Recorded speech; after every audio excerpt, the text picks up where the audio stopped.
Welcome to Tales of Honor, a podcast with a mission to tell the true stories of every recipient of our nation's highest military award, the Medal of Honor.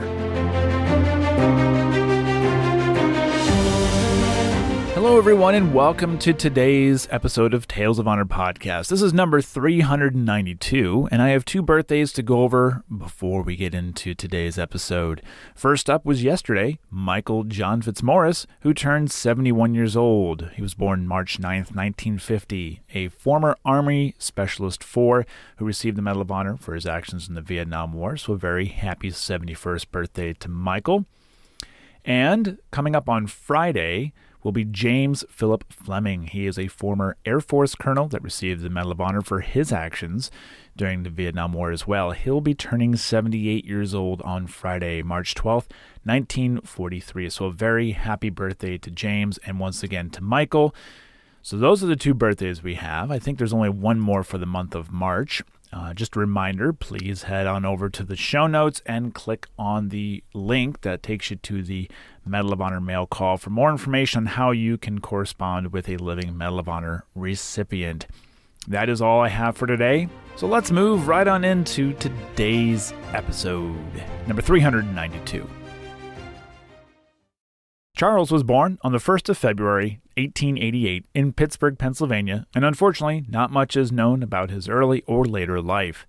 It is known that he joined the U.S. Navy and deployed in support of the Mexican campaign, where his actions would earn him the Medal of Honor. The citation reads, "On board the USS Florida for extraordinary heroism in the line of his profession during the seizure of Veracruz, Mexico, 21 April, 1914.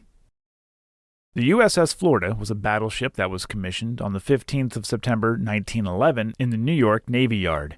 She joined the Atlantic Fleet in March of 1912 and was one of the first two ships to arrive in Veracruz on the 16th of February 1914. 25 of her crew would receive Medals of Honor here, and she resumed normal fleet operations until World War I.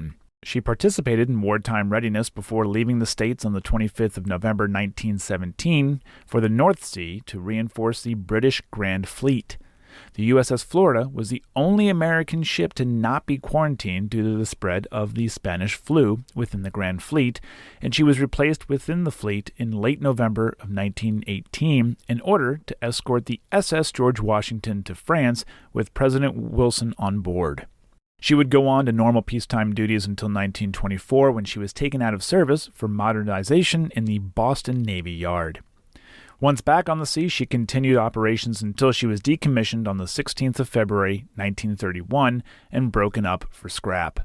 Her bell, which weighs 1 ton, currently sits in the lobby of the Museum of Florida History, but previously sat atop the north end zone at the Florida Field from 1960 to 1992 and was rung by cheerleaders or fans after a victory by the Florida Gators. Returning back to Charles, he received his Medal of Honor on the 15th of June, 1914, and he remained in the Navy, reaching the rank of commander. He married Verna Carson in 1931, and even though her headstone says Mom, I couldn't find any record of children. Charles Francis Bishop died on the 1st of February, 1954 at the age of 65, and he is buried in Fort Rosecrans National Cemetery, where his wife would join him 37 years later. Section O, Site 4562. And that was a Tale of Honor. Thank you for listening to Tales of Honor, and if you enjoyed the show, please be sure to subscribe and tell your friends and family. Tales of Honor is written and produced by Christoph Ambrosch, and theme music is Loyalty and Duty by Floruz Music. If you have any questions, you can send an email to talesofhonorpodcast@gmail.com, and please be sure to visit talesofhonorpodcast.com for more episodes and information.